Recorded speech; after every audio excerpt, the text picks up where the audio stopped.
Hello my lovelies and welcome to my channel WYRD is the New Black. My name is Kat and I'm actually recording this intro after I've done this reading. I knew that this reading would come with the trigger warning, but something told me that I should record this intro afterwards, and I'm glad I have, because what I want to say about this pick a card is that I ask, and I always ask, for the people who need it the most to hear the messages that come through. If it doesn't resonate, just leave it. It's not your reading. Try a different stack maybe. Again, if that doesn't resonate, it's not your reading. But be aware that this is really deep reading. This has been a challenging week for me, and it's culminated in this reading. It's been a challenge to read this. And not just that, I've had a series of weird events this week. My cat came into season and she's got 3 kittens already, and I'm blown away by the instinct of the feline to just make more of them, make more. So she's had to be shut up inside, and she's followed me around, literally whinging in cat continually, saying, let me out, can you let me out, please, let me out, please, I want to go out, please, I want to go out, literally, non-stop. We've tried everything, cuddles, bit of massage, as, one female to another, the understanding of how crap it is at times to be on your period, all of those things. And she's just been incredibly testing. It culminated last night with her leaping out of a 2-story window. And we are currently experiencing those 3 days of the summer where we have a heat wave in the UK, and it is ridiculous hot. It's suddenly ridiculous hot, and it's a different type of heat as well. If you're not used to it, it's it will floor you. It floors the best of us when it turns up those 3 days of the year. And now I can't have any window open in my house because my cat is a kamikaze. Yeah. Anyway, anyone else experiencing this kind of crazy, challenging, busy, but also brilliant kind of energy? This is a reading that really does confront us, I feel. It's a reading whereby my guide has helped out on pretty much every stack, I think, in that he has delivered some really big home truths and a home truth energy. And it's been challenging on top of that is what I'm feeling. And I'm feeling that this is something that you can relate to if this reading is going to be for you. I really feel that you can resonate. The other thing that I've noticed is big conclusionary energy. There are cycles being wrapped up. There are things being let go of. There's different ways that we are approaching our shadow self and in coming to terms with things. It's kind of blown my mind slightly. This is why I don't post continually like other readers. I'm not capable of kicking out my readings in the same way. They are all very personal to me, and that means that I have to go through a transitional process of learning as well. When I'm very busy, I need time to integrate that process, especially with personal readings on side, which, by the way, have been mind-blowingly amazing. And also teach me an awful lot in those processes.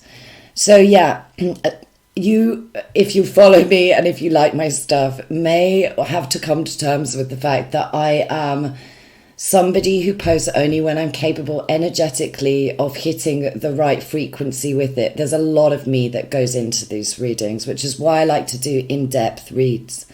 Less frequent, but more in depth. So anyway, I don't know why I had to kind of explain all that, but there we go. As ever, I would like you to gravitate towards your stack and really resonate towards that frequency. Trust your impulse, trust your intuition. And as ever, my lovelies, I will see you on the other side. Well, hi, Stack Tourmaline. So, wowza, there's a lot going on up here, is what I want to say. So I have picked an overarching card for your spread, and that is Judgment. And I will put it over here so that I don't forget about it. Not that I can, because really it's an excellent summing up of the energies that I'm kind of getting here. Just to kick off, the general zodiac tones that I'm getting up here, and I prefer to use zodiacs not in terms of referencing your sign, but in terms of what's going on particularly. So the Judgment card is often associated with Sagittarius, and this to me feels about exploration of a new aspect of yourself, or in some way liberating yourself from something here. It's freedom, and the freedom to explore is very strong in the Sagittarian energy. Got the Devil down here representing a Capricorn energy, and I feel maybe there, for some of you, this is a sort of a work-related energy. High Priestess, for me, she's representative of the moon space. I know she's traditionally Pisces, but I see her as all the water signs. So Cancer and Scorpio as well for me. Often with Judgment, there's a Platonic energy there for me. Again, that brings me Scorpio. And we've got the Chariot, which again is strong Cancer. There's a little bit of air going on here, but it's not as prevalent. And I'm just kind of focusing on the major arcana, of which you've got four. So whatever this is not small energy, is what I want to say here. So on the left hand side, I've got cards that represent the state of your situation at the moment, like kind of where you're standing. And then on the right hand side, what I've got is Spirit's advice on this situation, or what Spirit wants to say about your next best move. So we've got the Antelope Spirit up here, and you can see this card is speeding, and it says life is speeding up. And I feel like what I'm being shown here is like you're getting a run up, like you're not at full pelt yet, but it's kind of getting there is what I'm thinking. So maybe stuff is busy, it could be, and the show must go on at the top here. And I am getting strong Freddie Mercury from the song of the same name. Inside my heart is breaking, my makeup may be flaking, but my smile still stays on. Yeah, whatever happens, I leave it all to chance. Another heartache, another failed romance. This could be love related for a number of you here, with the Groundhog Spirit clutching the little heart here, saying time to let go underneath. So it seems quite contradictory is what I'm saying, and I feel like this is the perfect example of why it's contradictory. Here we've got the Devil next to the High Priestess, and for me this is like the force is strong in this one. Will they go to the dark side or to the light side? So I feel there's literally an allegorical battle of like dark and light going on within your psyche at the moment. On one hand, the Devil always sort of recommends perseverance, or like getting through something or confronting something. That's what the energy is there for. This Devil is quite controlling, look. Quite controlling. So it's almost like I'm feeling that maybe there's too much control. The show must go on. It makes me think that, you have to power through. And if you're in a relationship or a situation that feels not good, quite toxic or codependent, or that brings out like not great elements, then you are intuitively knowing with the High Priestess that it's time to release on this. It says up here, a used key is always bright. And that is making me feel like the use of the intuition always unlocks the knowing of which way it is the best way for you to go. And Spirit would always say to follow your intuition. My spirit guide is giving me the allegory. He often gives me this allegory of saying, you imagine you're in a boat on a river and you've got your hand on the tiller. It's okay to go with the flow, but what is the flow doing? I mean, sometimes the flow of the river will ask you to release on the tiller, and sometimes it will ask you to grab that tiller and steer, is what he's saying. So if you've been telling yourself you've got to go with the flow, Ask yourself where the flow is going, because there could be, waterfalls, or somehow you'll end up in the middle of the ocean and be like, I didn't mean to be here. So this is a balance for me between taking control of the things that you can take control of and being determined about that, but also making sure that that is in alignment with your intuition, because there is some kind of conflict here. And maybe the conflict is about letting go of something. Maybe you're telling yourself you've got to power through, you've got to persevere, you've got to have the tenacity to keep going, and yet your intuition is saying, no, this is the time to release, this is the time to unlock a different avenue, this is the time to keep using your intuition. It's key in this situation. But sometimes it's not that easy, right? Sometimes we don't know whether what we're feeling intuitively is actually some kind of clever disguise by ourselves in order to kind of take us off route, or it seems very tempting. And this is a very tempting devil. I mean, look, he's a very nice devil. And I like these cards because of the fact that the devil is always tempting. It's not monstrous and dark and you don't look at it and want to run away immediately. No, you want to run towards it. That's why it's tempting. Life is beating. I think some of you are actually trying very hard to get away from an energy that is possibly representative of this devil here, that is challenging or dramatic, and I want to say self-pity is an issue. For me, the devil is always the I can't factor. It blames externals. So I feel like there's a lot of you that maybe are thinking, I'm done with feeling that I'm victimizing myself, or I'm or being in a situation where I feel victimized. I'm wanting to run from that or leave it behind. And this, in one respect, is great, because you do need to break attachment with that. But what Spirit is trying to get you to acknowledge is that you can't run from the inner devil, if you like, or that which is bringing up fear. And I think there might be some fear being brought up here with the Seven of Swords up here. The Seven of Swords often is about avoidance or fear. And that's why it's associated with kind of like the more negative side of things, like the sort of sneaking around or lying or not feeling that we can show our true selves to the world. Because underlying that is that fear and the need to, or the attempt of our ego, which is very clever. And we've all been here, trying to avoid something that is fundamental for us to look at and therefore confront in a way. So I do feel like some of you are faced with a decision that you're trying to get to in terms of letting something go or letting something heal. And it feels quite sad, but the show must go on, right? You must keep putting one foot in front of another. You may be trying to rush this process, if that is the case for you. You may be trying to skip out on something or leave something in the dust, is what I'm feeling here. Could again feel that there could be a work-related energy in association with that. For some of you, this could be that. I feel like Spirit is saying, be careful about rushing this process.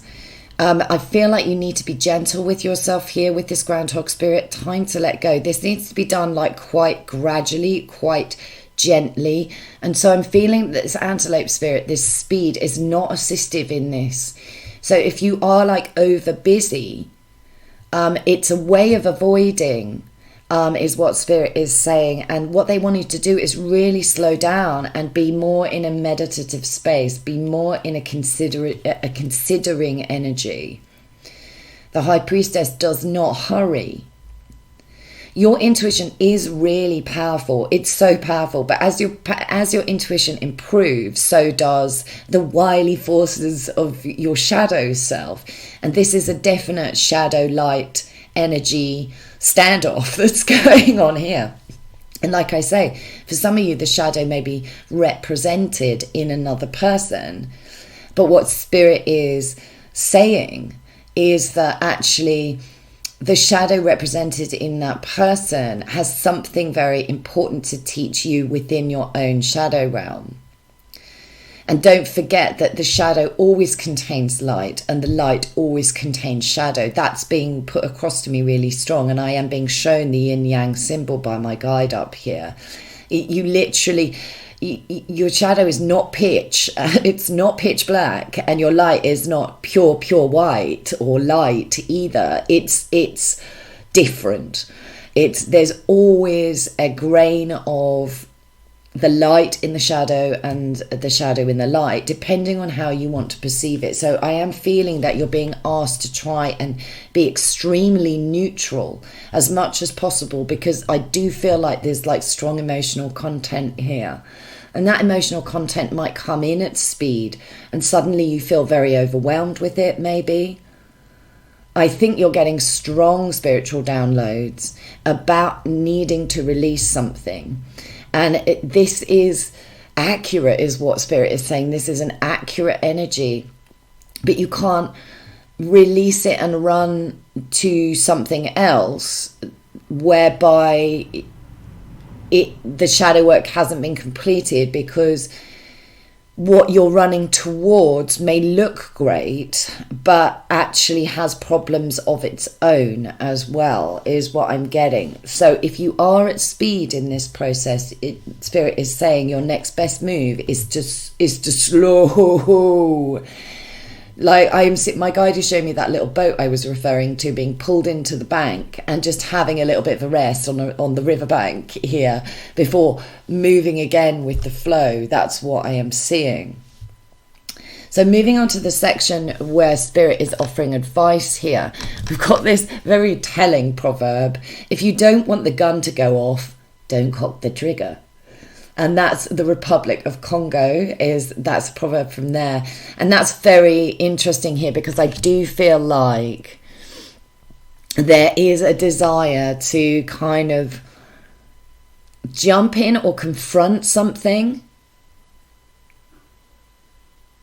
because you may feel it's in your way, or you may feel that you're being triggered. Don't cock the trigger. The peacock spirit underneath, let it shine. Now, if you are dealing with somebody who's representing this devil energy, I feel like this person is pretty arrogant and pretty vain, is what I want to say about this.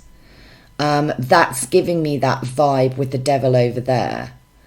That there is a need to step back and not be provoked by this individual's very sizable ego, is what I want to say. Very sizable ego. Because actually it's like a compensation factor. All of these glorious feathers, look at this. And then underneath, the Seven of Swords is about evading things. It's about running from things. It's about not having the courage to be truly who you are in the world. So again, I feel that this is, you may be triggered by somebody is underhand, or there's a mistrust here. There's a definite mistrust with somebody or with a situation. Again, Spirit wants you to say, work on the trust energy within yourself. Work on trusting you, because there is a lot for you to shine with here. And look at the glowing heart in this card. It's beaming. It's like the opening of the heart chakra. I always see that when I see this. And I also am being drawn to the blue, and that's giving me throat chakra vibes. So I feel like this is about expressing open-heartedly in confronting some kind of fear, but in a non-provocative way, in a way that doesn't give the other person ammunition. So you avoiding somebody because maybe you're afraid that they're going to pop off, is what I want to say, actually is dimming your light.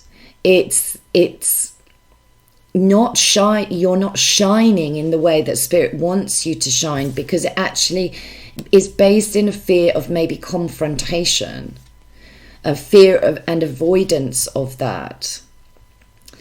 And sometimes you need to stand up for yourself, and you're being very strongly messaged. Judgment is your overarching energy. So there is strong messaging going on here. This is my wake up and smell the coffee card. This is like undeniable spirit messages is what I'm hearing from Judgment. And look at this beautiful card. Look how she's resurrecting herself from herself. It's like the soul is releasing. And it's so freeing.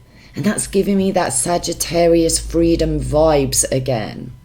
The exploration. The freedom to be who you are and shining. And I'm just drawn to the colours here. Look at all this teal and green going on with particularly these cards down here.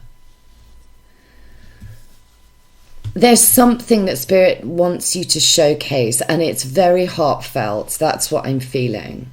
Very heartfelt. It's very beautiful. It feels like a strong heart energy with the groundhog holding the heart up here as well. And Spirit's like race towards the heart. Race towards the heart. You may well have somebody who wants to block this energetically. The cow spirit for me, it often indicates another person or even a third party that wants to get in the way of progress. I don't know why I see that, but I do. It feels quite, it's sort of unwavering, this energetic for me, and uncompromising. And I am feeling that this could be a parent-related energy for some of you, or you're maybe struggling with your concept of yourself as a parent. Above the cow, it says, hope is a good breakfast but a bad supper. And I feel like Spirit is saying they want you to feel positive, and with the Chariot underneath, that's like, again, fast movement here.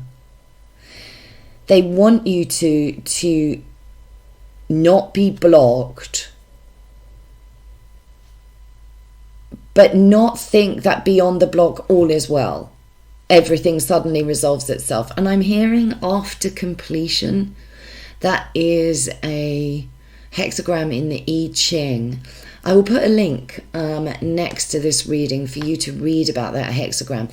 The basic premise of that hexagram, as far as I can remember, is that when something is completed, we tend to get complacent. We're like, oh, well, that's done then. And we either become apathetic about it and sort of remove the heart space energy and kind of release, let it go, and never think about it again, kind of thing, which is not really what's being required. Or we indulge in a little bit of curiosity, or a little bit of wanting to involve, or a little bit of, which actually becomes something that perpetrates things not being completed. And because this is the time to let go, and I do feel that this is like strongly intuitive and therefore in alignment, this energy of needing to release something or needing to grieve something as well, that's coming through. I feel like be aware that you don't pin your hopes on, well, after this is going to be great, or after this then things can be perfect. The time is now, is what I'm hearing. And now you need to contemplate on the riverbank, is what my guide is showing me. And your next best move is to be able to see your own gifts, see your own shine, see your own light, see the power of your heart, see how beautiful you are, how beautiful this is, how abundant. It says the miracles are endless under the cow spirit. How abundant you are. And not to avoid confrontation, but not to be provoked. So this is a fine balance, this one. And I feel like you don't want to add to the provocation of this person, but in avoiding it, you are far more likely, I say this person or situation, you are far more like, it feels like another person though, I've got to say. You are far more likely to trigger some kind of full-blown conflict if you try and avoid the conflict.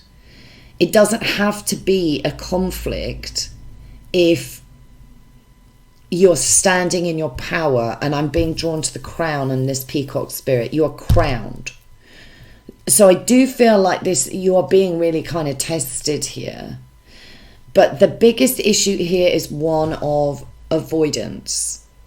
Spirit wants you to look and shine a light on, and I'm getting that with the moon up here, that shining energy coming down. Shine a light on what it is that you may be afraid of that's preventing you from really accessing this chariot. And the chariot for me is always about single-mindedness towards the end goal, because the charioteer is a racing energy, and therefore it knows where the finish line is. And I feel like you can't hope that things will go well unless you really take the reins. It also talks about dropping defenses, because it's associated with Cancer, the Chariot card, and it's always about releasing defenses, because the charioteer needs to be lightweight. It doesn't need to be heavily armoured. That actually goes to his detriment in terms of like winning or getting to the point that he wants to finish. But that I really feel that there is something or someone, and this could be a mental block as well here, about your own worries about abundance, especially if it concerns work. Your worries that you'll be provided for, or you'll find something. Again, with love, it could be the same thing, like worries about your needs being met, or you finding something that's right for you because you have to release on something. Spirit wants you to have more faith in them. Faith is more powerful than hope. That's what I'm being told, because hope is a good breakfast but a bad supper. So hope gets you to the action, or it holds open the possibilities. It holds the door open with the key up here. It holds the door open to possibilities of you achieving what you want to achieve. But faith is much more powerful. Faith says, whatever happens, I know I'm working in alignment with spirit and with my own intuition, and therefore the spirit's got me, and it will meet my needs, and something will occur that will be fine. It will be, and I'm drawn back to the concept of traveling. I used to do quite a lot of traveling. I've been backpacking. I've lived in different countries, that sort of thing. It's weird. When you travel, you don't apply the same philosophy as when you're like in a domestic situation, or in a standing still in your life, or when you're traveling, you're like, oh, it'll be fine, something will happen on the road, and it is, and it does, and because you just don't doubt it, it's just, and you're enjoying the journey of it as well. So this is another thing that you're being asked to kind of enjoy the view a little bit, stop, see how far you've come, is what I'm hearing. But yet that philosophy is like ridiculously hard to employ when we get used to our steady sort of regular routine or our day-to-day existence. For some reason, the traveling energy unlocks that. But spirit's like, it doesn't have to be like an energy in motion, although some of you may be with this antelope spirit. It doesn't have to be. But if you take that philosophy and apply it, you won't pin your hopes on something that looks great initially. But you could possibly be escaping from doing the work by hoping for something that may not come through. Because that hope, I feel, would be blocked. And again, I am getting a strong sense that some of you are dealing with somebody who may not want you to shine, who may be a bit jealous. who may be preventing you from abundance. And it's not them preventing you, it's your concept of your own abundance that is preventing you, because you can move forward at speed here, and I'm feeling that you can swerve this obstacle. If you do not doubt, doubt may be an issue. If you do not doubt your capability. And the Judgment card, it is a tough card sometimes. For me, it's about, looking at stuff and overviewing stuff maybe from the past that we may not be proud of, or we may not like the version of ourselves that we see looking back.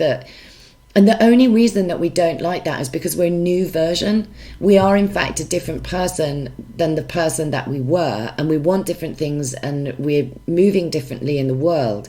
So this is about coming to terms with things that you don't want to repeat, things that you don't want to go through again, and forgiving yourself. That's strong with the Judgment, the forgiveness energy. So instead of being overcritical, and maybe you're hypercritical, and that's why there is a sense of needing to avoid that energy. And that would make complete sense, because the inner critic is not fun to deal with. And if you give the inner critic too much sway, it will constantly undermine you. It will constantly tell you there's reason to be afraid, or not to venture, or not to take risks, but because we are inclined naturally towards adventuring, towards moving forward, if we put a lid on that, then all we do is show not a real version of ourselves to the world or to ourselves, and we undermine our progress in doing so. And it's based on fear. It's based on fear. And maybe the fear is about actually trusting this powerhouse of intuition that you've got, because it is unlocking this awareness that there's something you have to say goodbye to here. And for some of you, this could be like an addictive energy, or something is not good for you that you may not want to look at. It could be as simple as a habit, and you don't want to break it because you don't want to feel triggered, or you don't want to feel in a bad space. That sometimes when we break habits, we can feel really antsy or narky. So for some of you, I think that that's relevant. Either way, Spirit is encouraging you to do the shadow work. Your next best move is in confronting this ending, confronting whatever it is that needs to be drawn to a close here, and being unafraid of somebody else's potential aggression in this space. Don't avoid it. Stand tall. Know that you are protected by Spirit. This is Tourmaline, and you did pick the Tourmaline, so there is protection here. Don't pin your hopes on somebody else being able to kind of make it right or carry you through or anything like that. This is about swerving the need for somebody to do that and making your own judgment call, because you can trust your judgment, but do not trust your inner critic, because the inner critic can be a very debilitating part of your ego, and it's telling you that you can't do something here. Anyway, I think that's all I've got for you. Really hope it resonated. And if it did, please like, subscribe, share, and drop me a comment. Lovely to hear from you. Bye, guys. Well, hi to those of you that chose the beach stone here. So my guide Crow is up in here with me on this one, and he's saying this might be a bit challenging for some of you to hear some of the messages that are going to come through with this reading. But he really would like you to bear with, because Spirit are trying to stop a tower moment from occurring. This is the general overview card that I selected. And I was like, what is this? Now, some of you have been through a tower, or that you're just going through this energy, i.e. you're going through a really difficult or traumatic realization about something. And the something that you're realizing about doesn't have a solid foundation. So if that's not relevant to you, I am being told that some of you have been through this in the past, and that actually Spirit is here to try and stop you from repeating a cycle whereby you go through another tower, is what I'm getting here. So it doesn't want you to go through this and in this way, because the tower brings a learning that is essential. We all go through it. It does. It wipes the deck clean. But anyone who's experienced this card knows that it can be really traumatic. It can be really hard to handle. And what I'm feeling here is that Spirit doesn't want you to have to learn something this way. So my guide is up here to kind of, he says to lay it on the line and to help you come to terms with something. A come to terms is coming through to me quite strong. So what I've done with these readings is that on the left-hand side, I've laid out your energy. On the right, Spirit's response to your energy. And I'm not sure where to start. Where should I start? Start at the beginning. Right, okay. So this card is the first card here, and it ain't over till the fat lady sings, right? It ain't over.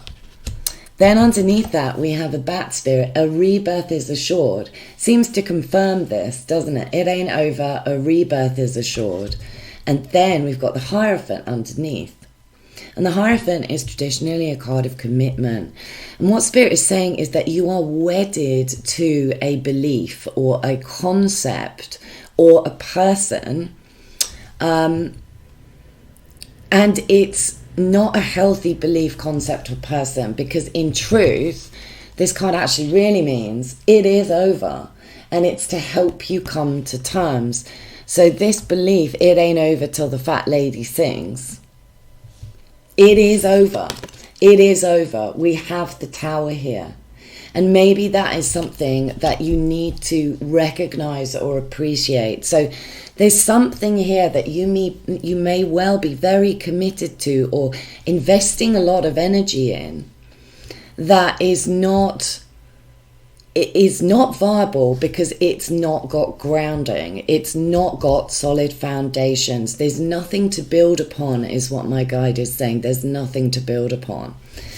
Now, I'm going to be drawn to the Two of Coins next, because there's something about this particular Two of Coins. She's holding a physical bag, a physical coin, and then there's a non-physical coin. So what I'm inclined to say is either you are physically involved in a situation or with a person, or could be anything really, but there's no spiritual link, or there's a spiritual link and no physical engagement. Now, either way, Spirit is like, there's a split in the energy.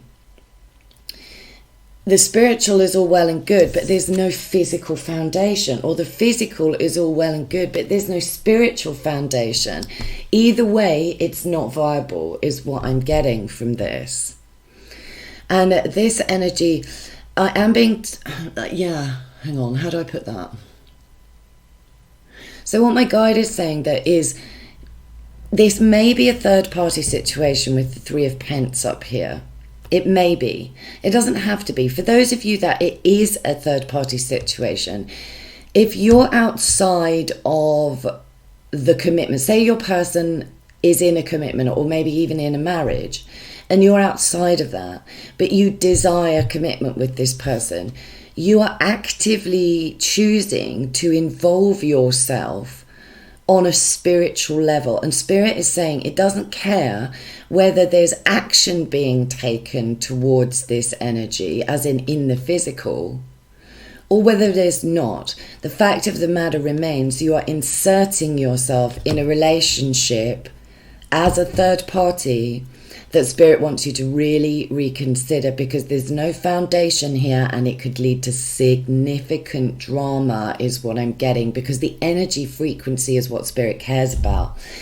Same applies if you're in a relationship and you're desiring someone outside of the relationship. Then you're kind of physically present, but you're not spiritually there. Again, same situation.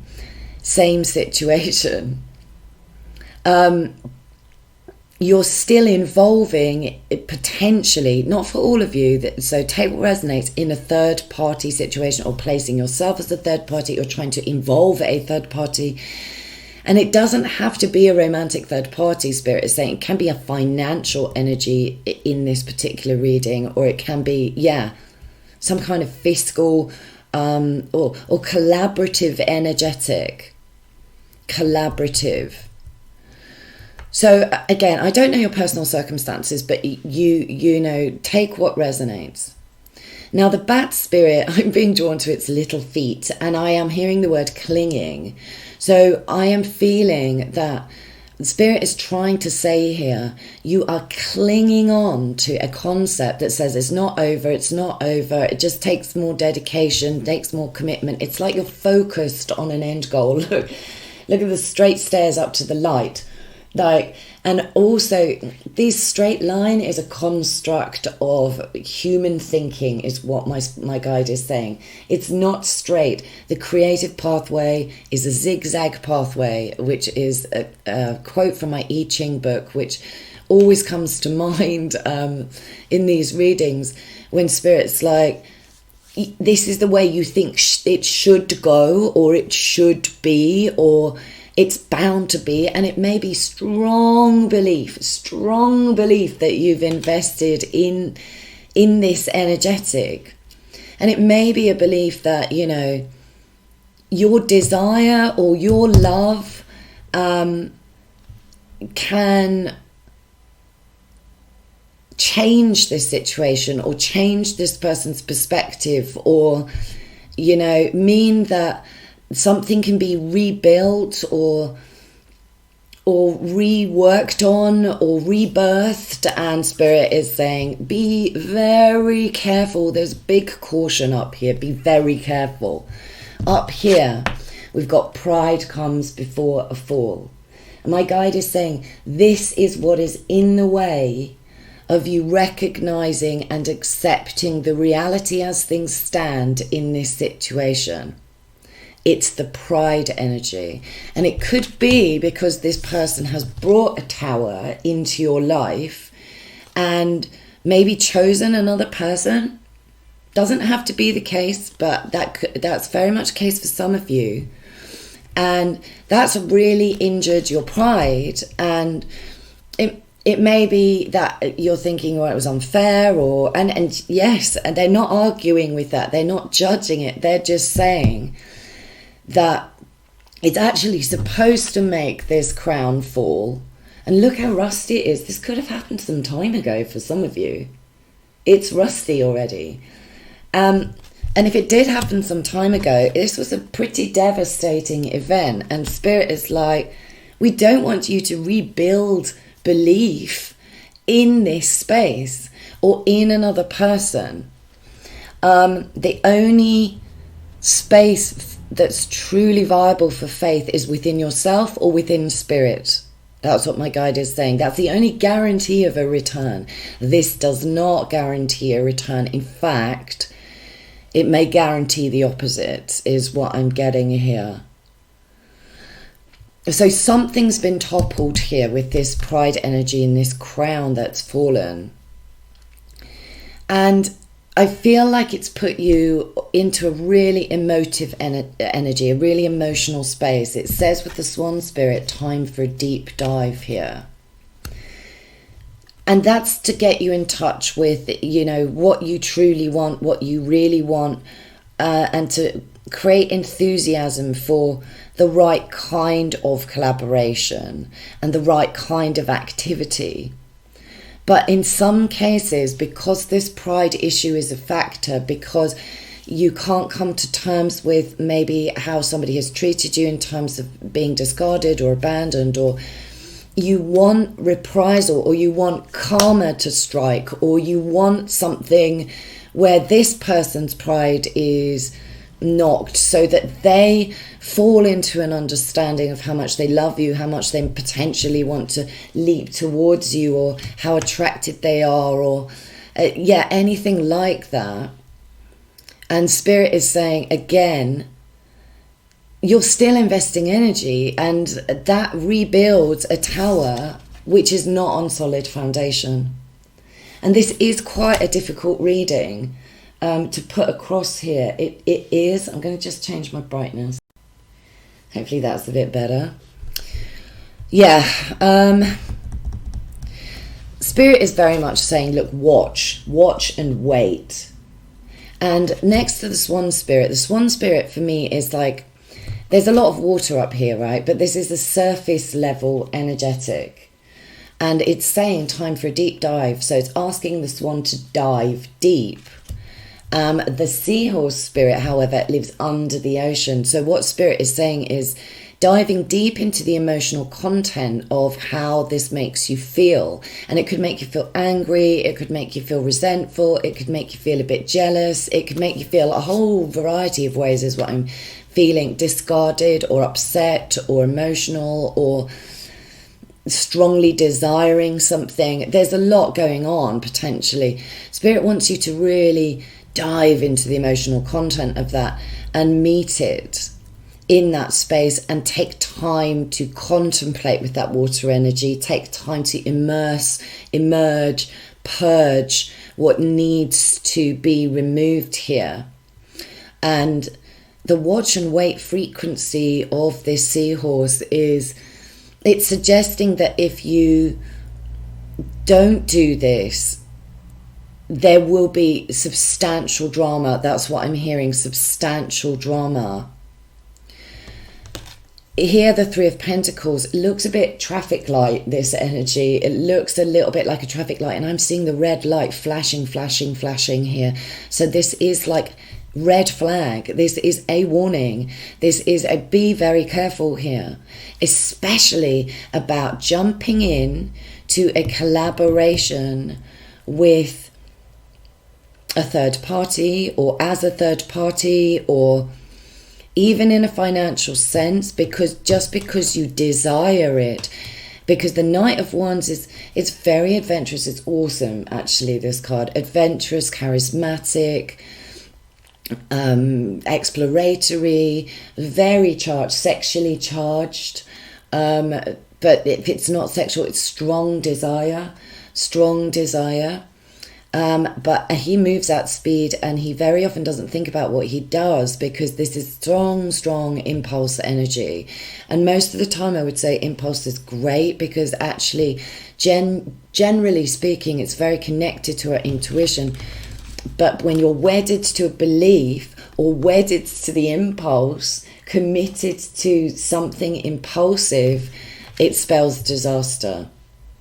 Or desiring something that is already focused, or somebody that was focused on someone else, or a situation that you are kind of not necessarily involved in but kind of want to be, or fear being left out in the cold potentially, because you know the 3 and the 2, that's the 5 of coins, that's the poverty card. That's the poverty card. It's abandonment, rejection. It's kind of a hidden force here, a hidden energy that's at play. That spirit is making me aware of this and saying that, you know, there's a gradual reduction in the energetic here. So the Hierophant is, you know, a major arcana card. Then the Knight of Wands is a royal arcana card. Then the 3, then the 2. There is a very swift reduction. You're going to find very quickly that the result of your energetic or your commitment to this space, there's no return, is what I'm hearing. Up here we've got, it is not economical to go to bed early if the result is twins. China does have some of the best proverbs, some of the greatest proverbs I've ever read, right? This is saying it's not economical, which makes me think, you know, if this is a fiscal energy or some kind of investment, be careful, because what I'm feeling, what I'm hearing is you could wind up spending or paying out double with this twins energy. Yeah, be careful. It's not economical to go to bed early. Again, this could be strong sexual desire. getting into bed with something, or jumping into an arrangement, or it could even be a living arrangement, it could be a work situation, is Spirit is saying, whoa, just halt there, wait there. Your next best move is to do nothing and observe, because what Spirit wants you to do is work on the deep dive. If I feel strongly that some of you do just want to dive straight into this kind of exciting, energetic, and there's such belief that you can resurrect something that is like, that's over.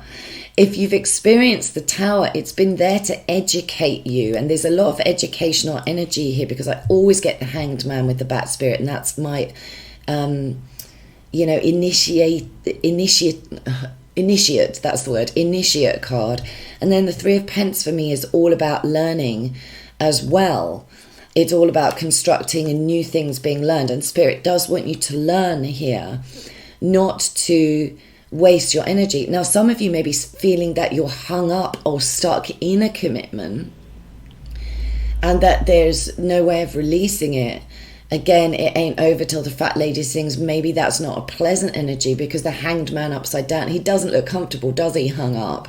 And that's because the initiatory process, and weirdly the Hierophant is my initiator in the tarot, and I feel like Spirit is initiating you, or you're kind of initiating yourself with this kind of concept or belief or very structural approach to something that feels fairly unflexible. I've got to say that it does feel quite stubborn. There is this energy with the Bat Spirit that is very uncomfortable. Very uncomfortable. It's like staying in a space that it is not built on anything that can long-term last, is what I'm getting. And maybe you're determined for it to last, or determined for it to kind of resurrect, or Spirit's like, no, we don't want you to override the lesson. That is your pride talking. That is your pride. That is because we want you to experience and to feel and to confront shadow energies related to the fear that you carry of abandonment or rejection. And this could very much be to do with codependency here as well, because the Cat Spirit says claim your independence. And it's really encouraging of the claiming of independence in this particular. In fact, I would say it was the most important message up here. Claim your independence. Even if the Towers come and you're like, I don't want anything else to do with this situation or to do with this person, or I wouldn't consider jumping back into the space. Spirit is saying, be honest with yourself about the desire to dive into knowing what's going on with them then, or like finding out what's happening in their relationship, or that's what's happening here, or you being in a relationship and trying to still keep tabs on someone else. It's not healthy. And it may be, again, because there's an injury here, there may be an injury, and this person could well have hurt you, or could have been very prideful, could have been quite vain, or Spirit wants you to understand that by investing continually in this energy, it kind of corrupts yours with pride and vanity. I'm hearing, don't look back in anger, I heard you say. So I feel like some of you are annoyed, or that you do want some kind of like universal justice is what I'm getting, and that's fine, that's for the universe. But the more that you wait, or the more that you watch, or the more that you don't claim your independence and that you're invested in someone else's space or something external to you, that's what I'm feeling to say. It doesn't have to be a person, it could be something external to you that you're very, very interested in, that you're committed to. It could even be a religion. It could be a religion, or a belief structure. But your commitment to it is actually keeping you suspended, because the Hanged Man is all about suspension. It's all about inactivity. It's about like the universe hitting a giant pause button and saying, okay, we're going to keep you hanging here uncomfortably until your perspective has changed. Because those initiates, they were hung upside down, so the blood would run to their head. It was like a sensory deprivation. It was like a rite of passage. And I feel that this is a rite of passage, and it's difficult, but there is something that requires sacrifice, because that sacrificial energy is associated with the Hanged Man, and the releasing of that energy releases the tension here, releases the tension in the muscles maybe, but it means that you have to no longer cling on to a situation that is dust, is what I'm hearing, that is dust in the dust. It's toppled, it's over, and I think it's already been over for some time. Even if this tower is current and you're going through this, Spirit is like, it's okay that you're in this part of the process. If that is the case, then we understand why there is strong emotional content here. If you haven't had the time to work through this, if this is very recent. However, there's a desire to get straight back into bed, potentially, with this energy, or in this situation. And it's not going to work out. It's going to bring a second tower. It's going to be worse than the first tower. To fall is no shame, but to remain fallen is. And we've got like a discarded ice cream, and it's making me feel about like abandoned or rejected, or really kind of left to carry that, left to spin the plates. I mean, the 2 is it's a juggling energy, right? It's juggling, and in one respect, Spirit is saying you're juggling energetically. Do you want something, don't you? Do you want, like, there can't be a merging of that without you getting stuck, because, I mean, there's a lot of looking back on this frequency, and that's fine. Spirit's like, do reflect, but in order to claim your independence, you have to be fully focused, and this card is encouraging you by the time it gets to you claiming that independence and sort of rising up again, is what I'm hearing, to jump forward into something new and really break with the energy of this previous mindset, this absolutely die-hard belief. And it could be just a belief that this person is your person, or this situation is supposed to be for you, or something was unfair here and there should be universal rebalancing. Your version of what should be is not the reality of Spirit. That's what is coming across to me here. There are opportunities here to learn something, or to try new things, or to enter into different like social circles, is what I'm getting. There's a platonic energy around that. It doesn't feel romantic. There are opportunities, but you've got to weigh up the cost. Don't jump too soon. If this is a business situation, don't jump too soon, because there's still healing to be done in your energy. And while there's healing to be done in your energy, you are going to attract more kind of wake up force from your higher self, is trying to kind of bring in a strong message. And unless the healing's been done, and it does take time to heal from the tower, you need to be gentle with yourself, really gentle with yourself here. It does take time. And it's... So I'm seeing the Star card, which comes after the Tower, which again is the healing energy, and takes the renewal of faith, the renewal of hope, the renewal of, and seeing positive things occur. When you are in that space, Spirit will show you when the time is to jump forward or move towards. It will offer you the right kind of collaboration. But this one could leave you out in the cold, short in the pocket, feeling that you've fallen twice. Pride comes before a fall. There's fall there. To fall is no shame. To remain fallen is. So it's like, it's time to get active. It's time to get busy. in the right way. In the right way. It's time to work on the self, to bring that physical and spiritual energy into one. You can't split the energetic and expect to get anywhere, and you can't expect anyone else to move from position, because you're actually contributing to the energy that's keeping them stuck potentially, or keeping the situation halted. Because there's an investment in it being, there's an investment in you feeling that it should be a different way, or you're absolutely determined to believe that it is what you want it to be, and it isn't. That's what Spirit is saying. It isn't. And that's why the Tower is here. It's like, my guide is saying, you can realize this with me here now. Or you can ignore this situation, you can jump in because you desire something, looks like a great prospect. You will be left carrying.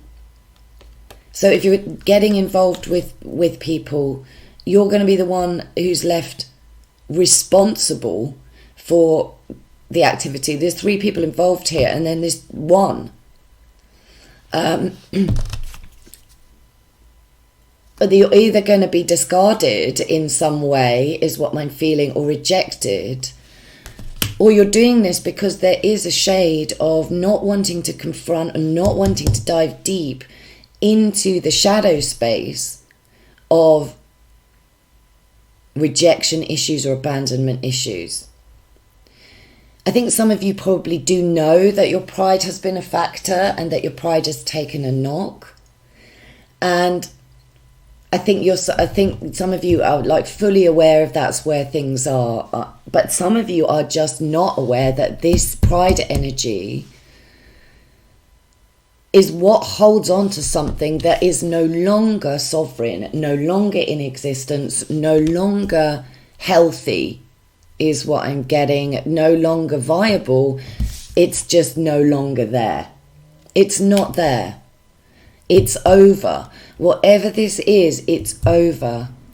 And so Spirit is like, look at the beautiful energy that you've got available to you, the dynamism, the creativity, your dedication, your ability to work well with others, your desire to learn, your capability of handling many different things at once, your independence, your beauty, your grace, your humility. Look at those things and move away from an energy that you're clinging to and telling yourself is not over, is not completed. Spirit's not here to say it's never going to be changed, but for right here, right now, this is a truth that needs to be faced, because it doesn't want you to double up on the Tower. It doesn't want you to repeat this cycle. And for some of you, I feel like this Tower is a series of towers of, gradual realization that maybe you're in something that's not going anywhere and has no ability to go anywhere, or you're stuck in something and therefore you're distractedly looking for something else before you've done the work on yourself, in the hope of kind of jumping from one space to another. And again, don't be excited about this or enthusiastic about this. This will lead you astray. This is coming from a space of wanting to feel primary, is what my guide is saying. Wanting to feel the most significant, the most primary, the most talented, the most wanted, the most sovereign. So just be aware that that's the energy going on here. And I know that is difficult to hear. This reading is not the easiest for me to put across either.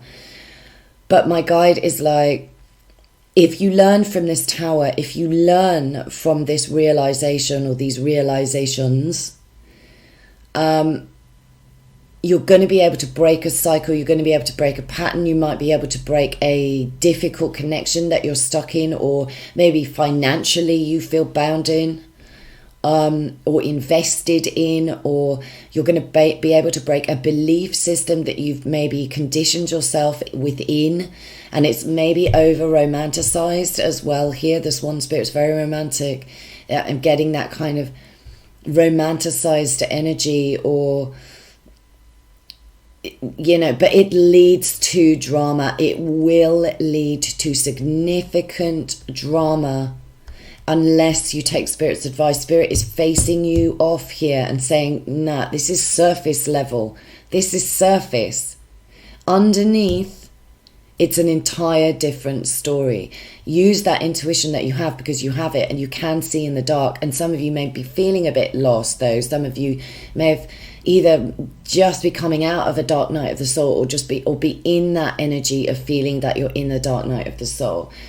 Either way, Spirit is saying you still need to dive in with the shadow, because none of the shadow is not pitch black. I said this in the last reading, actually. There's always light within the shadow, and there's always shadow within the light. And the swan and the bat, they're very light dark, aren't they? They're very light and dark.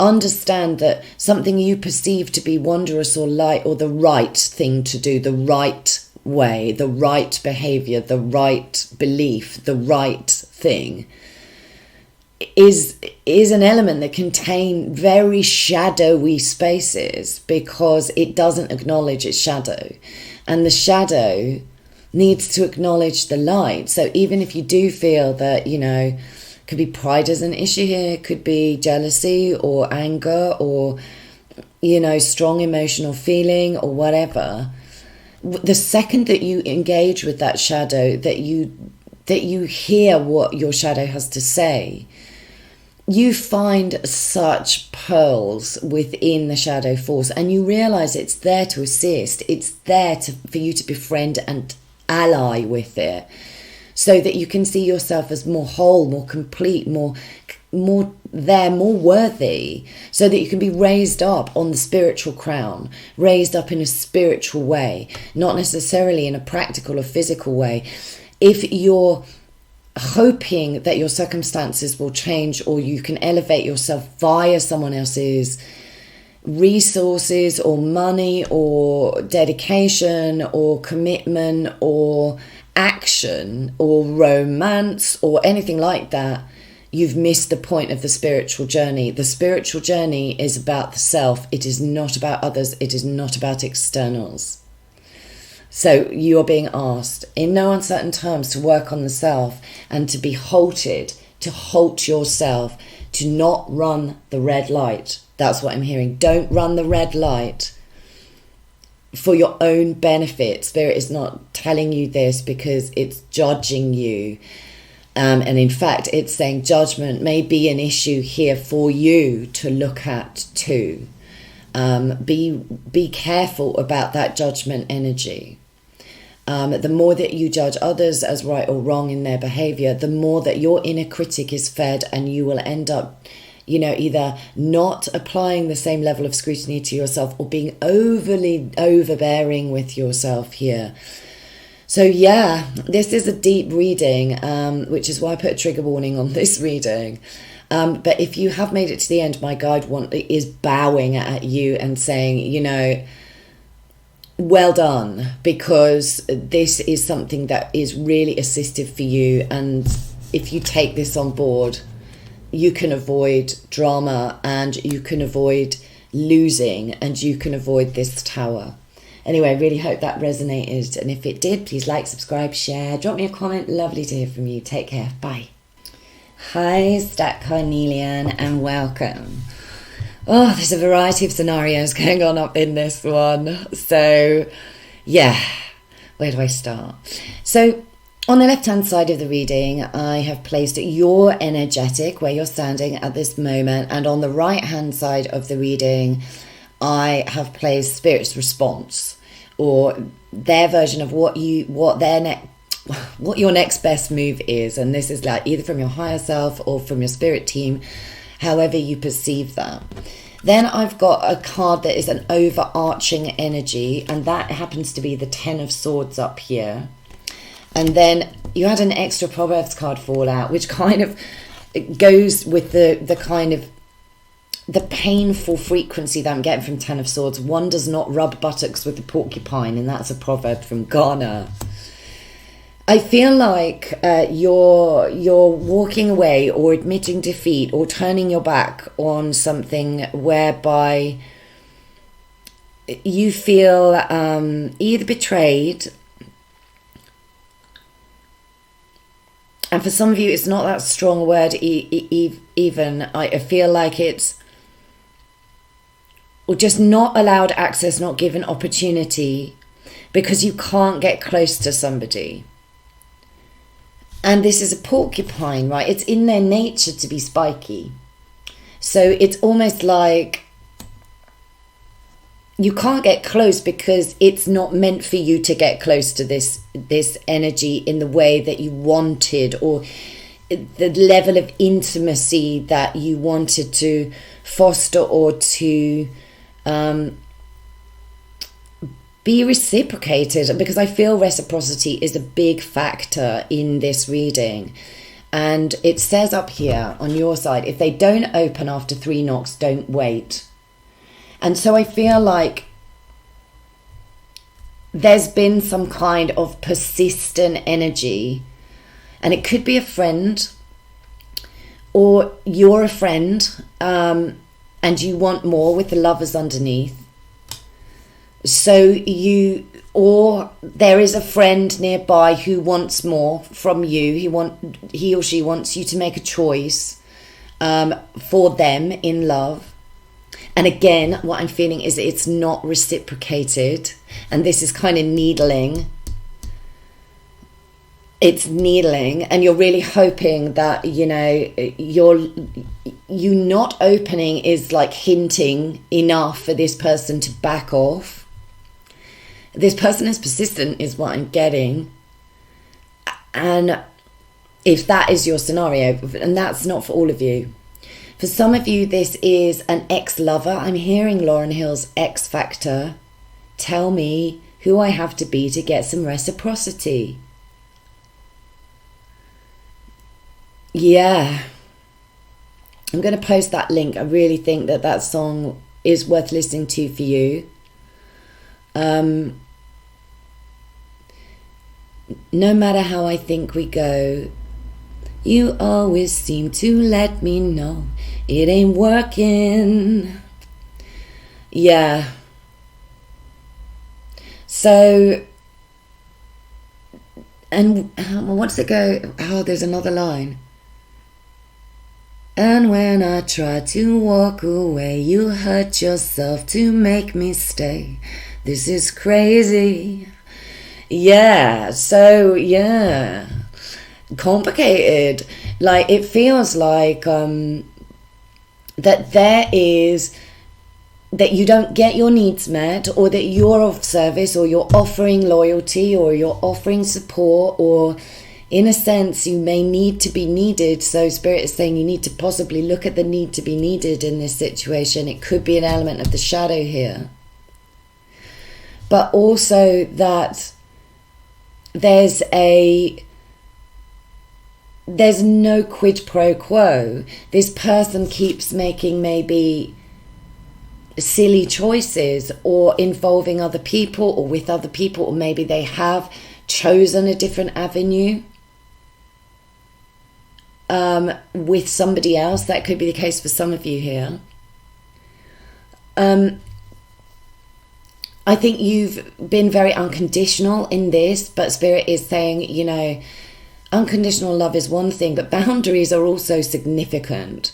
And so what I'm feeling is that you've made yourself, or you made your energetic, like, very available. You may have counseled this person, you may have supported this person, you may have been there for this person, and then you've still been overlooked, or you've still been sidelined, or this person has presumed, or it could be a job situation as well, or something else where they just presume that you're just going to be there, you're just going to do it, your thing, you're just going to,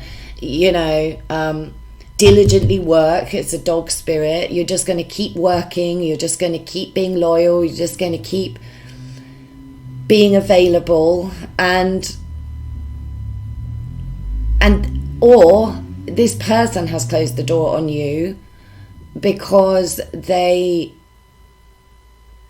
it's impossible to get this level of intimacy reciprocated, or this level of giving energy reciprocated. So you're being asked again to look at how much you're giving in a relationship or in a job situation or anything else that it might apply to, without appreciation, without financial reward, or like at least that matching the effort you're putting in. Or there's something here that says you need to be appreciated. You need to see yourself as powerful and in need of appreciation. And I think some of you have recognized that here, which is why there's this walking away frequency in the Ten of Swords here, because you feel let down or overlooked, or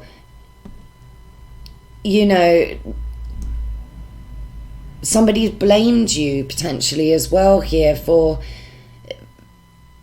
or used you as the butt of their energetic, or that, there's a presumption about your loyalty.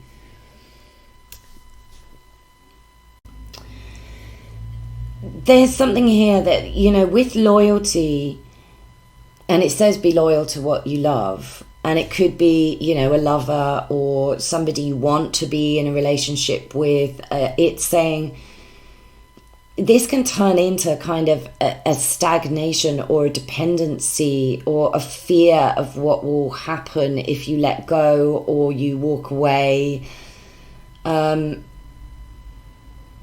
or a fear of being perceived as disloyal because there's maybe a sense of obligation. The dog spirit, it's a working dog, it's a border collie, it has a role or a task or a function that it feels that it has to fulfill here.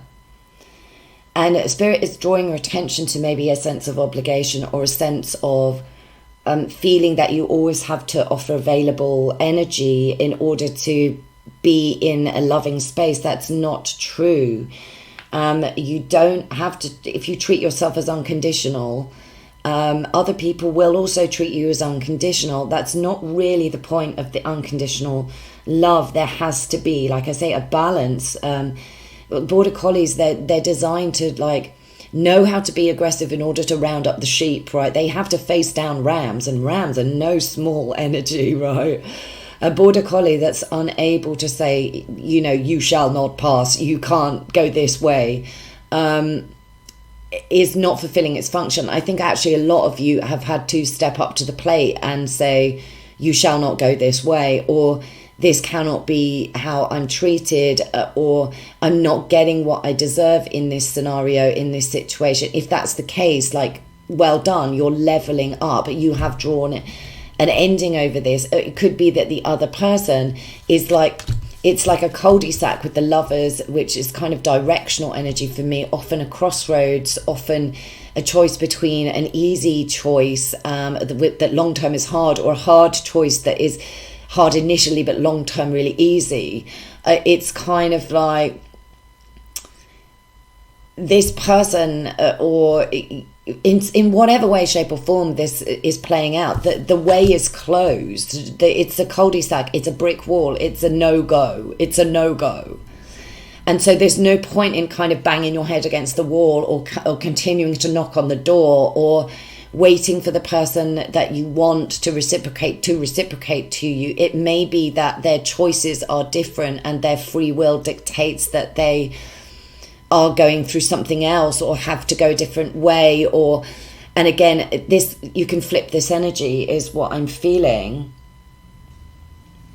It could be that you feel that you've grown apart from somebody, or you're being betrayed, and that could be a current energy, and you are getting to the point where you're like, I have to end this, or it has to be ended, or it will be ended by the other person, because sometimes death is something that happens kind of to us. It's a force that's bigger than us, but it's all to transform this frequency. And there is strong nostalgia here with this Nightingale spirit. That's what I'm feeling. I mean, it could be that this relationship is meant to evolve. You're meant to evolve as well. Your greatest loyalty is to love with a capital L. Love with a capital L. That's like a spiritual love. not to another person or people or situation or job or scenario.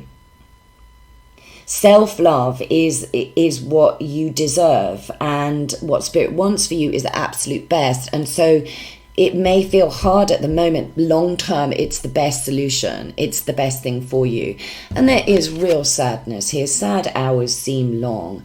Maybe you're really missing a person, or longing for a person, or feeling the lack of that space, or the lack of that energy, and Spirit, is saying it's totally okay to feel this way. It's completely acceptable that you feel this way, or that you feel betrayed, or that you feel that you're overlooked, or that you feel that what you're trying to bring to this is not wanted, or is somehow shut out, or this person has shut out from you, or maybe, like I say, it's flipped and you've shut out from another person because you don't feel the same way, or it's not reciprocated. Again, could be a friend who wants you to be a lover, and you know that, and they're trying to make themselves indispensable, and they're trying to kind of be persistent about it, but they're maybe not getting the hint here as well, is what I'm getting. Or that could be you, so do take what resonates. Like,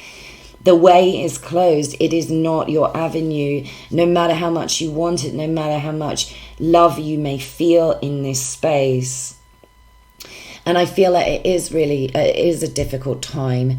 The Nightingale Spirit sings at night, right? And it sings at night, giving hope for the dawn to break, the light to come the next day. So you could be going through like strong grieving energy, or a strong process of grief here.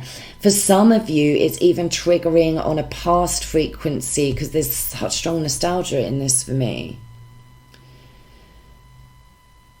Some of you, this is maybe for one or two of you, but in the past you may have lost somebody to actual physical death, and it's almost like a desire to replace that.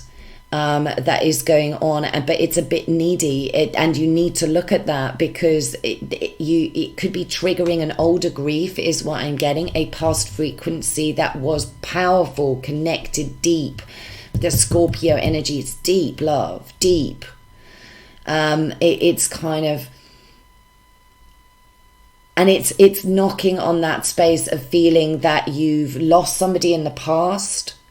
Doesn't have to be physical death, could have been a past relationship that was really intense or really deep that you have lost in the past, and then it's triggering up some kind of echo, is what Spirit is saying. That's not for all of you, but that is definitely for some of you, that this is something that you want because it may be reminiscent of something that you had, which was really connected, which was deep. Or maybe somebody reminds you of somebody that you've had in the past, or you've been connected with, or maybe you're replicating a job situation or work situation that feels like it was really meaningful to you at a different time, at a different space, but it doesn't hold the same meaning now. It kind of is old in that it's outmoded, is what I'm feeling. Like, this Nightingale is sat on a gramophone. I'm hearing like strong musical content here, or sad songs, or like easy listening. It belongs to a different time, a different era,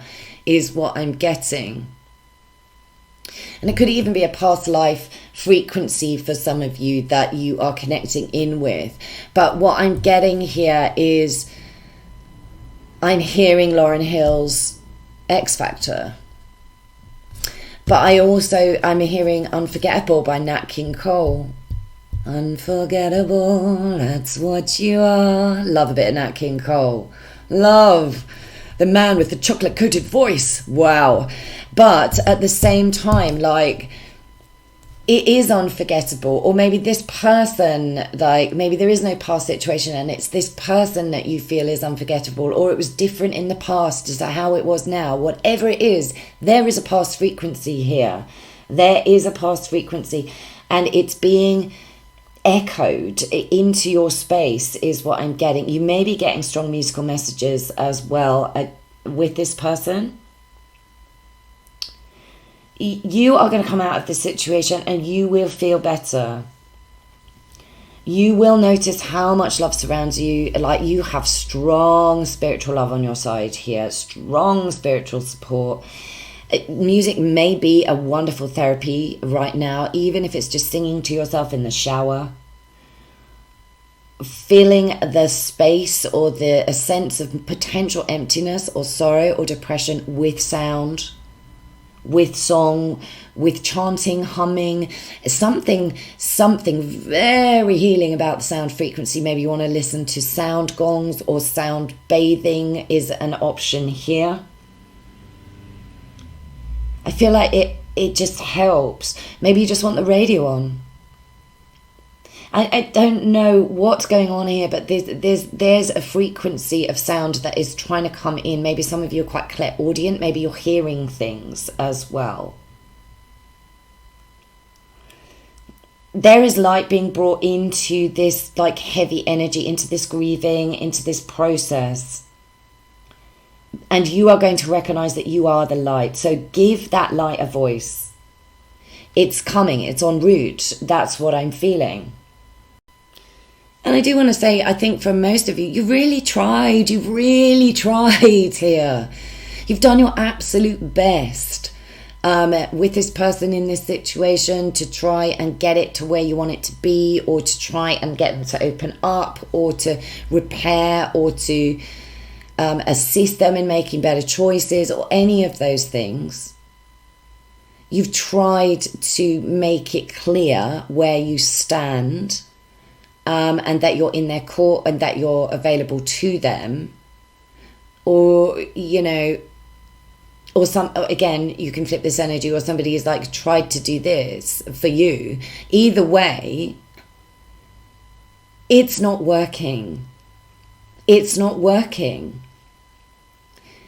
And it may be that when you try to walk away, they hurt themselves to make them stay, or try and you'll become desperate, and then they switch roles and they become the dog. And again, you are maybe like feeling obligated or guilted or something, or they try and prove their loyalty, but I'm getting the feeling that, this is a no-go. This is a dead end. This is an over kind of flavor. Because the death card really can't be argued with. It's bigger than us. And it's about, its highest purpose is to get us to transition and to elevate. And it doesn't want you in this position of feeling that you're in obligation in any way, shape or form, or that you need to be needed, or that, it's okay to be overlooked, or that it's okay to be in a relationship with somebody just because they're persistent, or just because they are trying to convince you that they're a good option. That is also a scenario here. Nah. Like, spirit is like, no, like, they don't want you to go down this road. And although it's difficult, and it is unhappy right now, your next best course of action is actually quite practical. We have this absolutely beautiful card up here. I love this. There is no bridge without a place the other side of it. Oh, it gives me tingles. Oh, isn't it beautiful? Oh, it gives me goosebumps. It feels so glowy and hopeful and just glorious. And then with the heart in this card next to it, which says leave a good name behind you in case you return. I feel like it may not be over for good, but there is a definite need to see it as ended at this point, because this death energy is the transition. It is the bridge. And what you're walking into is like much more of an alignment with yourself, much more of a sense of self-worth and alignment with spirit. So spirit's advice here is cleansing. The frog spirit, clear out the clutter. And again, I'm getting a clinging energy, and I do often get a clinging energy with this frog holding onto this pearl. So either somebody is like really holding on to you, energetically could be, but it could be like clingy, a clingy friend, or a clingy friend wanting to be a lover, or a clingy lover, or something. Or you're clinging on to the concept of this person, hoping that if you persist in this energy, that they will see your value. Spirit's like, no, you have to release that, because it's weighing you down, and it will become toxic, it will become poisonous, it will become something that is corruptive of your frequency. It's preventing you from jumping forward, jumping onwards. I mean, that's what frogs do. They leap, they take jumps. And this, you can't take a jump while holding on to this. You can't jump forward while putting yourself back in the past in this nostalgic space. Let other people be in their own spaces. Let them go their own way. Let them create potentially their own dramas, or deal with their own, reprisal, or their own karma for betrayal potentially. You can't care about it. You can't carry their baggage either. You can't also allow that to be dumped in your general direction. You don't need anyone else's clutter. Clear out the clutter. You don't need anyone else's neediness or pleading energy, or it's kind of pathetic is what I want to say. So really don't try not to be in that space. Don't persist if somebody has shut the door, or they're not open, available to you. I don't think that's for many of you, but if that's the case, really don't persist. It becomes very corruptive. It becomes almost obsessional. That's what I'm getting with the frog spirit. This is very strongly about the physical space for me. So I think your next best course of action is to declutter your physical zone. There's something really important in the cleansing out of this energy, because it may be memorabilia or things that you are attached to that you don't want to let go of, that give you a sense of nostalgia, or a former time, or former glories, or things that you never did, or anything like that. Spirit wants you to see yourself reflected in the now, back at you now, and not hang on to things just for the sake of hanging on to things. You must clear out your clutter. And it's very straightforward in a physical action. That's your next best move. Your next best move is to get into the physical space and to get rid of the things that you no longer need, or the things that bring memories that are not great memories, or people that are no longer in your life, or don't feel guilty or obligated to keep these things. Again, it's not your duty or responsibility to be their guardian. They are not useful to you. They're not practical. It may be that you've got a lot of memorabilia or a lot of stuff, and it's getting in your way. I mean, it's too much. Spirit is saying it's too much. You need to cleanse. And don't hold on to objects that belong to other people. Especially if they're former love items and love tokens, and what you actually want is to find somebody else, to find another person that is can love you, or that you can love deeply. That energetic that belongs to that former energy, that former time, that former person, that former space, if you hang on to it, it will interrupt your ability to jump forward. There is no bridge without a place the other side of it. Remember that. Spirit is giving you that information to bring you in comfort here. Let go, free yourself, jump forward, trust. You will have what you need.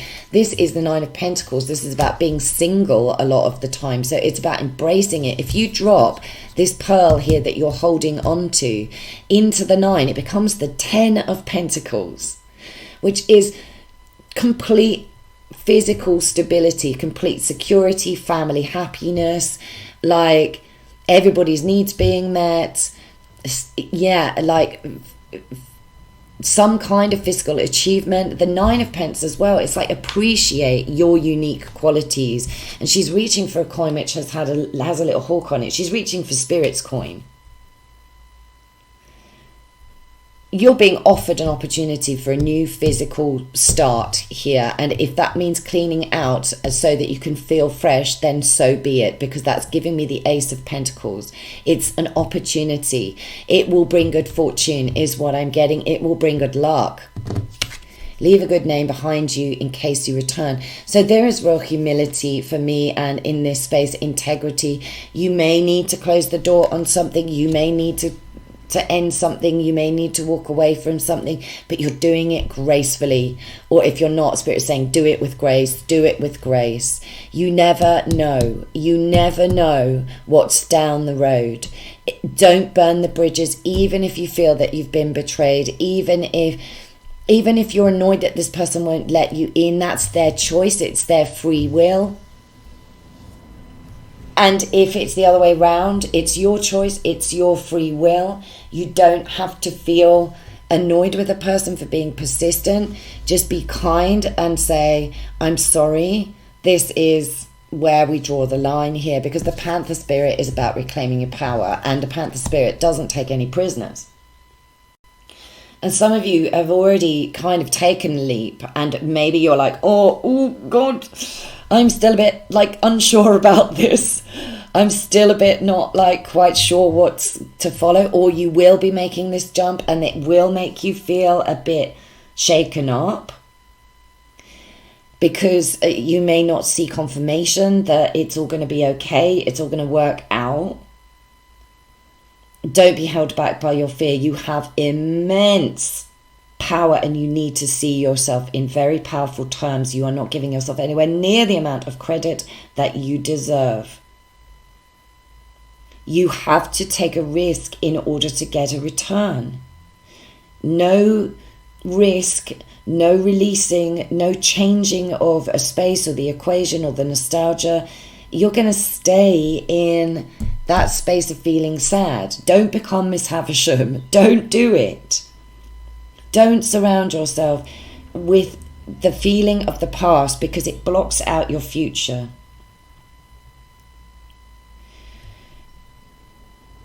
It's the fear of fear itself is what's coming across with this. And there is so much courage in your space, and you being asked to stand your ground as well. The Seven of Wands. Fuck the naysayers.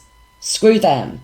They have absolutely nothing to do with what is right for you. Other people's opinions are irrelevant here, even if they mean well, even if they're friends. And it almost is like, you know, they want to be needed. They want to give you advice or offer support, maybe, because they want to direct your flow, because they see that power in you. Again, this is an independent card, and so is the Nine of Pence. It's about taking a jump into being seen and visible. And maybe you're being self-employed. Maybe that's the leap here. Go for it is what Spirit is saying. Just go for it. Drop what you're holding on to in terms of your security. That could be as well. And the Seven of Wands is always about holding your position and holding to your inner light. Look at the bubble around this card. So protected. So you know what you need to do. You know in your gut. You can feel the light within you. You're protecting something of immense value within you. You do not have to be afraid of the power of that. You do carry it. It's great power that you carry here. And with great power comes great responsibility. But I'm reminded of what a friend told me earlier this week, when he was talking to somebody, and that person said, reverse that. With great responsibility comes great power. And that's so true. That's so true. This is the guardian of the gate of spirit. That's how I see the Seven of Wands. There's something very precious that is being guarded, and you do need to defend it. You do need to hold space. You do need to make sure that you are unavailable to people that are trying to get in on your energy, or trying to take from your energy, or trying to persuade you to make a different choice because maybe you've ended something and they want it back, or anything like that. Stand your ground, stand in your power. This is the way that you get your power back. You are going to emerge from this extraordinarily brave, much bolder, much more independent, but you must take Spirit's advice. Your next best move: declutter. Physically declutter, minimize, do only what's necessary. Stop with 30,000 lists and 30,000 items on the list. Do those 3 things that you need to do that day, and that's that. It's really important that you simplify your process, because this is a situation that if you hold on to, you will never be able to truly claim your independence or truly see your uniqueness in your individuality, because it will be bound up in a sense of duty or obligation, or wanting love to be given to you or reciprocated. It's too needy, is what I'm inclined to say. It's too needy. So take the jump, whatever it is, whether it's work, whether it's relationship. Something is over and it needs to be moved away from. Now, if you're not ready to declutter, that's fine. You allow yourself time. The second you see the dawn break, which it will come, then that is the time. But Spirit is saying, if you do what they're suggesting now, it will really help bring the new fresh energy in. This fresh energy waiting on the other side of this process, trying to come in, and maybe new love here. Maybe love. And that star frequency, I feel that's the healing going on, and that's you potentially. They want you to shine. They want you to shine. They do not want you to be submissive, subservient, sidelined, play second fiddle. And they don't want anyone else to do this in regards to you. So you must close the door on a frequency potentially that wants to be that to you, because it's not fair to them and it's not fair to you. That's all I've got to say for this one. It was a little bit of a longer one, but I really hope it resonated. Much, much love to you. You have so much love in your heart and around you, and you need to start appreciating the sheer power of that. So clear out the clutter, people. Go for it. And drop me a comment, and it's so, so lovely to hear from you, and I will read for you again soon. Hello to those of you that chose the rose quartz. It's so interesting. These readings have so many correlations to each other, and they all seem to be about ending or breaking cycles of some description, and I don't think this is an exception, actually. There's lots of conclusionary energies, and I did ask for these readings to come forward to the people that need it the most. And usually we want to know what our next best move is when we are considering ending things or changing something like fundamental. And so what I've done here to explain to you, on the left-hand side is your energetic, and on the right-hand side of this layout is Spirit's response to your next best move, right? You had a few extra cards. One of them fell out. The other one I selected because I needed more clarification on this frequency, because this is kind of subtle. All of these readings have been they've been very deep, and they've been talking about the shadow aspect a lot. And again, this is no exception here. I can see why my guide wanted me to put a trigger warning on these reads. But I don't necessarily think you're going to be particularly triggered. I feel like this is a lot in your awareness already, actually. So this may well just be a confirmational energy for a lot of you, and sometimes we need that, right? So your overarching card here is Strength, and the Strength card is about perseverance. It's about the ability to stand up for yourself in all the right ways. It's about the ability to measure a careful balance between the instinctual reactionary energy and the rational mind, and have a really good mixture of the two. You need both, right? You need both. So this is about being in self-control, but this is a fire energy that you're dealing with as the overarching content here. So the card of Leo. Leo is a fixed sign of fire, and it's a very stable frequency. For me, it's like the constant fire, the flame that doesn't go out, if you like. So in this particular version of strength, though, I love the way it's expressing the duality of instinct versus rationale. And I feel that this has got a lot to do with your reading. I feel that the overarching energy here is one of dealing potentially with provocation. And that does come through quite a lot with the strength card for me. I gotta say, it does. Okay, so there's no such thing for me as like courage without fear. How can you be courageous if you don't feel the fear and confront the energy? And there's no such thing as strength without challenge, without some kind of provocative energy that kind of sparks or ignites. And my spirit guide is showing me two flints, and he's saying, you know, you need friction to ignite a spark. And that's the sort of the initial beginning of like setting things to motion, especially in a relationship. There has to be that dynamic edge for there to be all of the elements involved in that situation. I feel like that's relevant to you. I do. We've got up here, great minds think alike, and this is the card I needed clarification on. This is an amazing card, right? Because you see the black vase in the middle, or you see the two white faces at the side. And what it's really showing me here is that you've also got the Ace of Cups. So you've got two aces. I can see that black ace, that black goblet.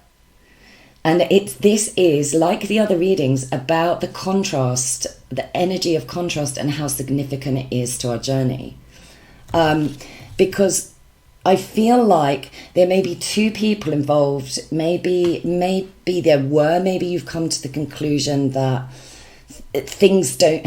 Anyway, I won't skip forward. There could well be a relationship here that has been on the same page, or that perceives things from the same angle and is mirroring because of it. They're literally mirroring. And I just thought, what does that mean, right? What is this trying to tell me? Because I feel like this ace is like a shadow ace. It's a shadow ace of cups, and it's trying to show me the contrast in self-love, at the significance of contrast in loving the self, which is the Ace of Cups down here. So I brought another card into play, and this says, teachers open the door, but you enter by yourself. So this to me is about not being able to share the spiritual journey in a twinned energy exactly the same way as another person that you're involved with, because it can't go anywhere. Turtle spirit, slow and steady wins the race. This, my guide is showing me like people rowing in a boat, like in unison. And obviously that has to be done like really in unison to get anywhere.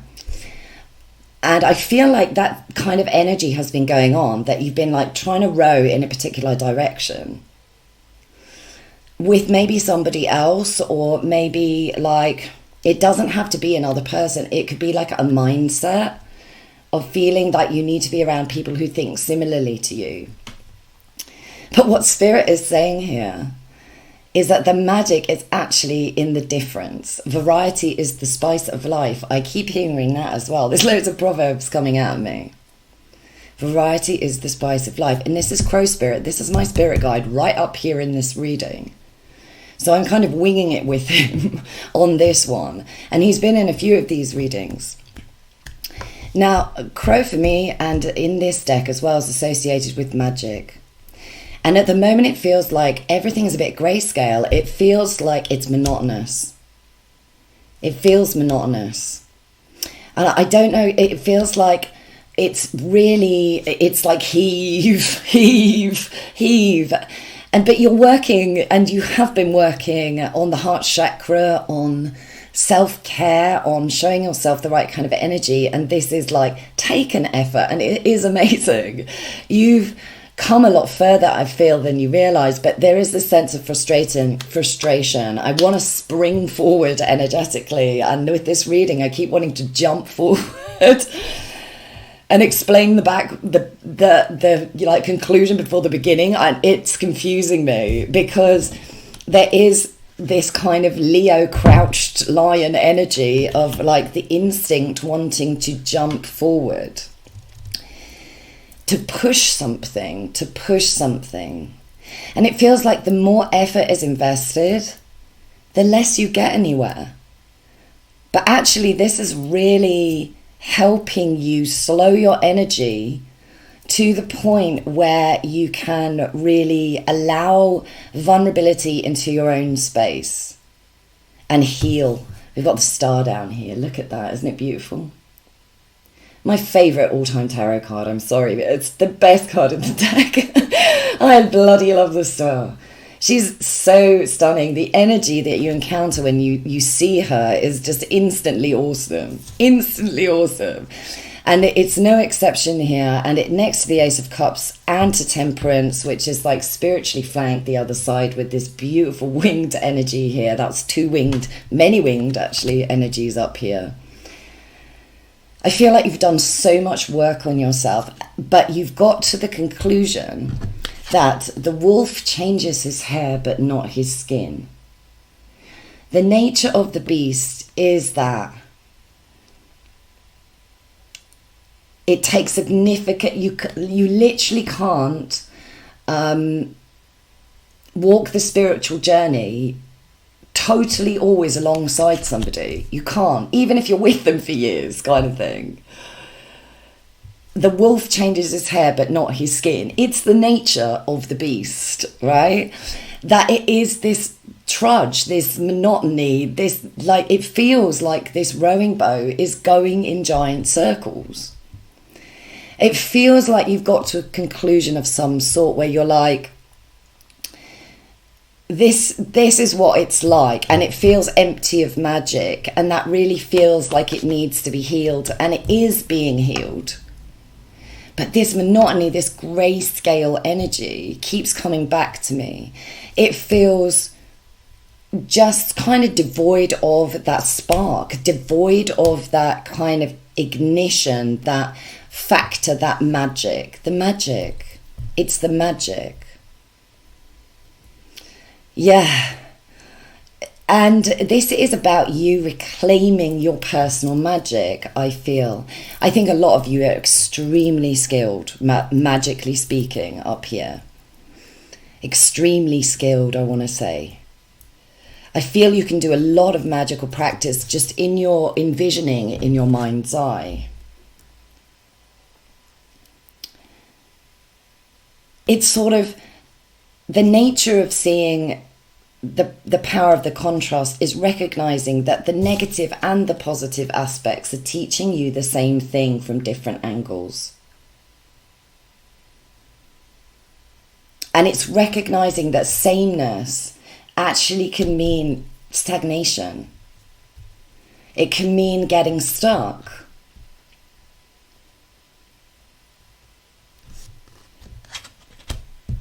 It's like you're coming to accept who you are as well with this. The wolf changes his hair but not his skin. And I am also hearing, if you keep doing what you've always done, you'll always get what you've always got.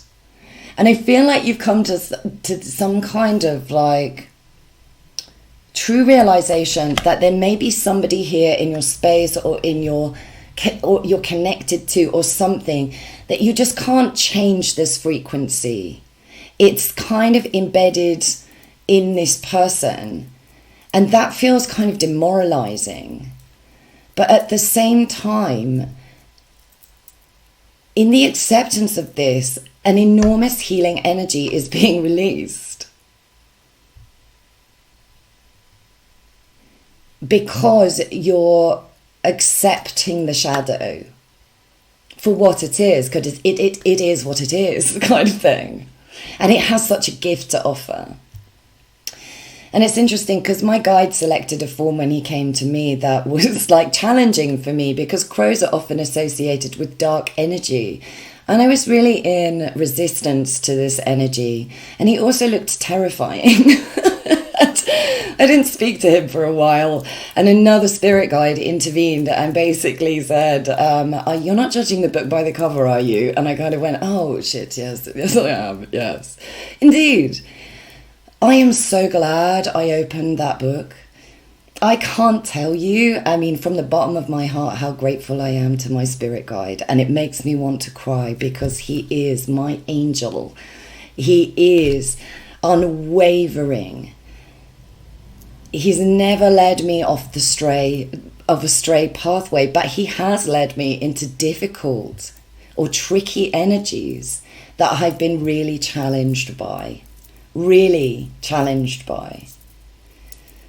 But the healing that he brings, and I'm talking about him like this because I feel like you are accompanied by an energy of the same significance that is, you are reaching to. Look how she's looking up at this frequency. The messenger energy. And it's carrying... He challenged me because he carried elements of the shadow, things that I judged within myself. And he often says to me, the judgment of the shadow is what feeds the shadow. And it's like, I feel like you understand what I'm saying, and I feel like you've hit this kind of awareness. And so have I, like, recently hit these awarenesses. And I feel like this energy is saying to you, you might well be provoked by the monotony, by the lack of spark that feels like it might be going on at the moment while you refill your cup.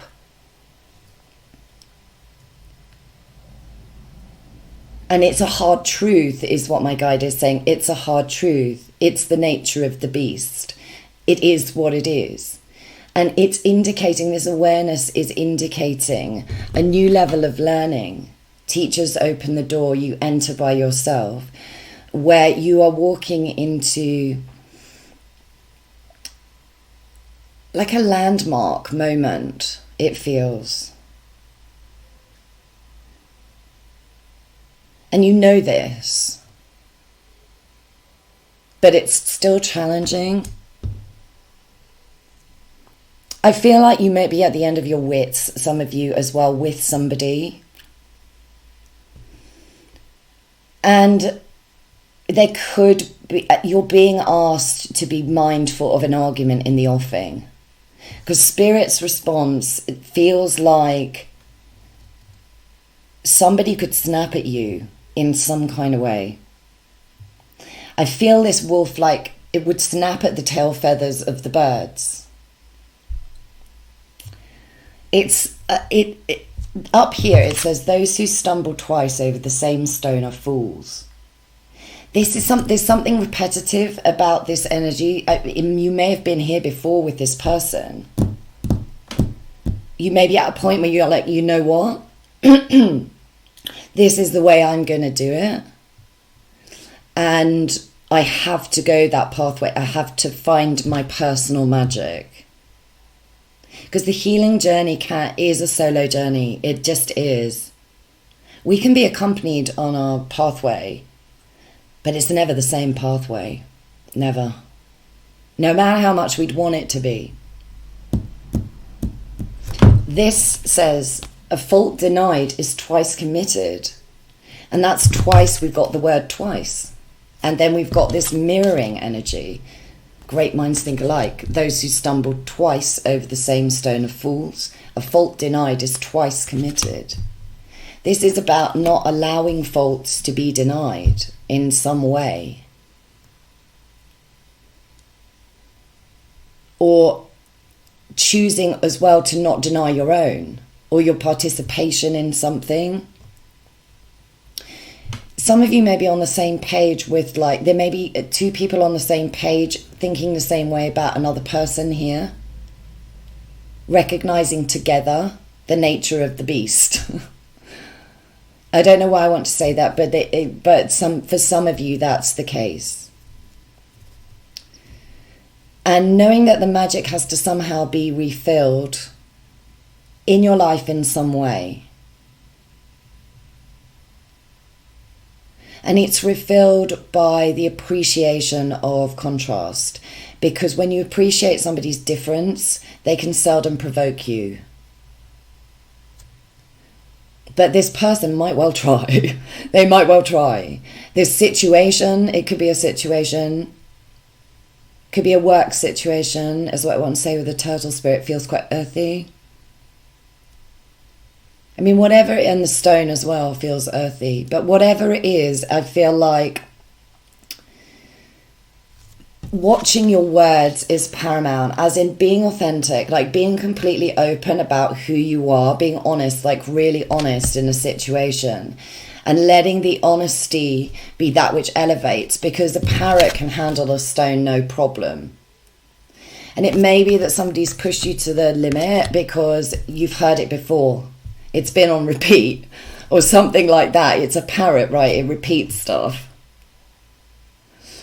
And that's what has made you realise that there's something here that just won't be different, that won't change. And the only thing available to change is you in this situation. It's a stalemate, that's it. It's a stalemate. It's a stalemate, and although no matter how much you'd want to swim in the same direction, potentially, there's a lot of water down here with the turtle and 2 cups is what I'm seeing.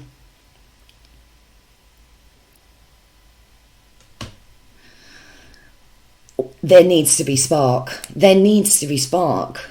And you're getting spark. It's coming in. It's coming in. But there may be a need to not fall for a provocation that may have worked in the past and just not let it work again. Because I think that you're going to be moving into temperance, which again, powerhouse. You've got 3 major arcanas going on here. Like, this is a very spiritual energy. This is an energy that tempers perfectly. It's reactionary fire and it's emotionality. This is about standing up for yourself in all the right ways, back to the Strength card. This is about knowing that if you are an alpha lion, you barely fight any battle. You basically look at the opponent and go, I think I might just hang out today, and then wait for the opponent to take you on. And 90% of the time, they don't. That is how an alpha lion plays it. It's so effing cool. Like, why would you be provoked by... Just pick your battles. That's what I'm hearing. Pick your battles. Temperance has to stand really for me in the eye of the storm. This is the master balancing card. I often see it as a tightrope artist in my mind. It's the card that knows that it can fall off the wire, but as soon as it does, gets back up again and goes, right, we'll just try that again, shall we? There's a mastery in this energy. There's a mastery, but temperance is followed by the devil. So there is a temptation that is hot on the heels of this card. Because it's such a bright energy, it's such a spiritual energy, it attracts in something that wants to challenge its movement. Because I feel that you're on the edge of a shift. It's like tectonic. That's how it feels. This is the weirdest reading. It's really, really an odd one for me, but I'm having to like completely wing it with my guide. And it really stumbled me because I just tried to work it out and work it out and work it out. And I just knew that I couldn't. I just had to dive in. And I'm anally retentive and I like to sit and measure the cards.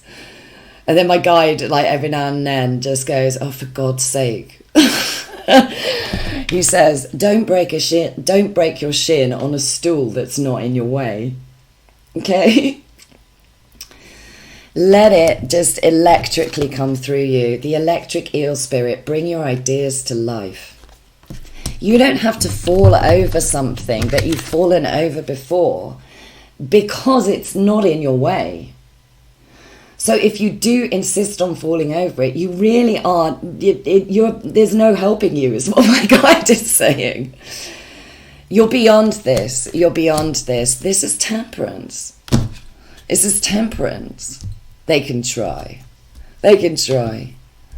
I feel like this is like a parroting. There's a danger here of repeating something that you may have heard, or like repeating information that you may have relied upon, instead of channeling the moment. This is kind of like, if you over rationalize it, you can't do it. That's what I'm getting with this, because it's like I'm being shown now a golf swing. So I've only played golf like once in my life, but I hit the ball really sweet the one time. And that one time I hit the ball sweet, I understood why people get addicted to the game. Because even though I never hit another sweet shot the entire round, that one moment was so bloody magical. Because in that moment, you are totally in the motion of the energy. No thinking comes into it at all. And I feel like this is what you're gearing up for. You're gearing up for taking a jump into just swimming around in it and are hoping for the best. Allegorically for this reading, that's quite how I feel. So you can elevate almost immediately, and the spirit and Crow, your guidance system, your guidance energy, your spirit team is getting you ready for a launch here. Look.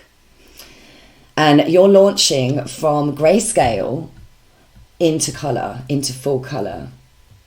And something that you're doing could well be to do with communication, the 8 of Wands down here. And it's important that you channel this communication. You allow the moment to dictate the language.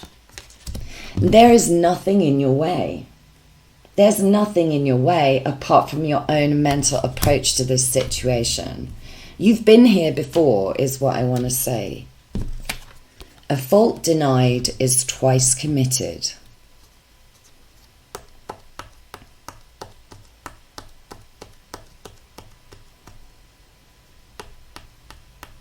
A fault denied is twice committed. Yeah. This is about taking accountability for yourself in all your glory, is what I want to say.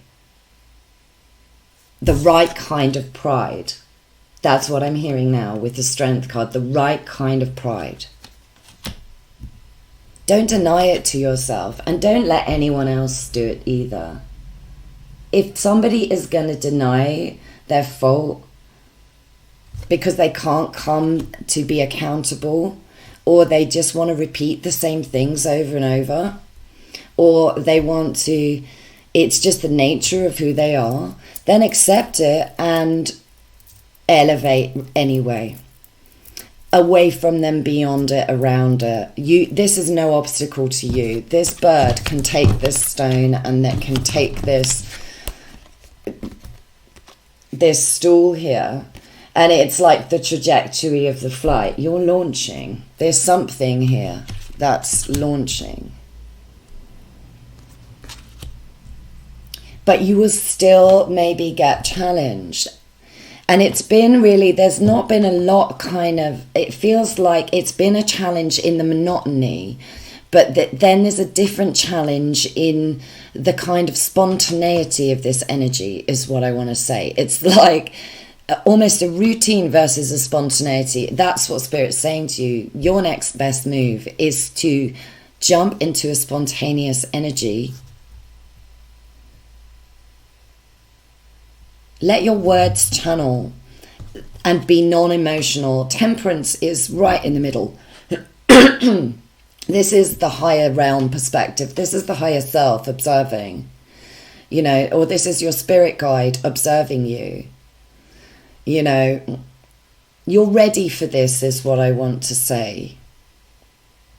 You're going to recognize, I feel, how much work has been done and how much healing has been done and what a slog it has been, it feels. but you have entered that doorway. Teachers open the door. Something's opened you, your guide, something's opened here, and you enter by yourself. And then you launch into this kind of electric, exciting, communicative, like dodging the obstacles, elegance. There's something really lovely about this, and the sleekness of the wolf.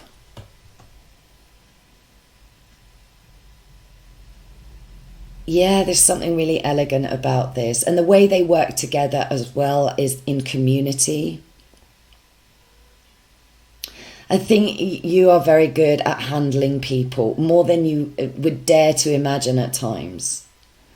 And this is about not being provoked, not repeating anything, not allowing anyone else to repeat it, being totally authentic, being in alignment with your higher self. And just flowing with it. And finding out that you are quite brilliant at it is what I want to say to you guys. It's like jumping in and just swimming. That's where suddenly this turtle spirit feels like it frees up energetically. It frees up. And then magic steps right on in. It's something is ignited. Something is lit up. Because look at the star. It's reminding me of the sun as well, because the star is a sun, and it's like igniting like a new growth, a new illumination. Something illuminating is occurring, and it feels magical. But this breakage, this sharp energy, this difficulty, I feel inclined to say this can't happen again. You cannot allow this to happen again. And you must promise yourself this, because a fault denied is twice committed. And I don't know what that is for you, this sharp energy, this falling apart. It feels like very painful, whatever it is. Almost Tau frequency for some of you. Or something that was very painful. And there's been a lot of repair. And you cannot open it up to sabotage, not by yourself and not by another. This is a lot about, doubting your capability too, for me. And that's an element of the shadow that you need to come to terms with, I feel, is that only if you doubt your capability will you stumble over this. Like, you've been here before. It feels like you know what you know now. I feel inclined to say, I know what I know. I'll sing what I say. We come and we go. That's a thing that I keep in the back of my head. I know what I know. Bloody love Paul Simon. I'm going to post that link for you. And it just want you to keep affirming to yourself what you've been doing is like, it feels a bit bled dry of magic. It feels that it's been really monotonous, that there's grayscale, but something is just about to shift. You're about to make some kind of level up change, and it's really spectacular. And I'm excited for you. Your next best move is to just keep doing what you're doing and just keep coming to terms with the fact that it is the nature of the beast. The wolf changes his hair, but not his skin. If somebody is like perpetually disappointing, like they are probably going to keep being perpetually disappointing. And that is something that you've come to terms with. Or perpetually provocative. There comes a point when you go, I'm just not dealing with this shit. Because Temperance really doesn't like drama. Really, really doesn't like drama. Temperance has like been through the tower, and like Temperance knows that it can't be asked. It's like, And even if someone provokes you a little bit, like don't sit there and beat yourself up about it. Just get back on that wire and realize that it's just the nature of who they are. That it's all about their own contrast and not being able to see it, or not for either of you not being able to accept it. You know, to help somebody accept themselves, you must accept them, is what I feel the need to say. And choose your battles. Only fight those worthy of you, who you've got something really valuable to learn from. You know, you will be inclined to. They will genuinely pose a threat, and that's how you know the difference. This may well be testing, and you may well have had to be very patient, but you have the power to come from a very neutral perspective, and even if it's a mediating situation is what I want to say. You have the capacity to shift this energy very quickly, because it could be two other people that you're dealing with. And I don't know why I want to say that to some of you, but there is great power in your communication skills, and you may be called upon them very quickly to channel. And you need to jump into that space and flow with it. And you will. You really will. And it's going to electrify the energy. It's going to be so fucking exciting, because it is. It feels amazing. It feels amazing. And I think that's probably all I've got for you. And that was one long ramble. But I think that I'm done. I think I'm done. Thank you so much for listening. And I really appreciate your support. And thank you for all your personal bookings. And yeah, much, much love to you. And I will read for you again soon. Thanks so much. Bye.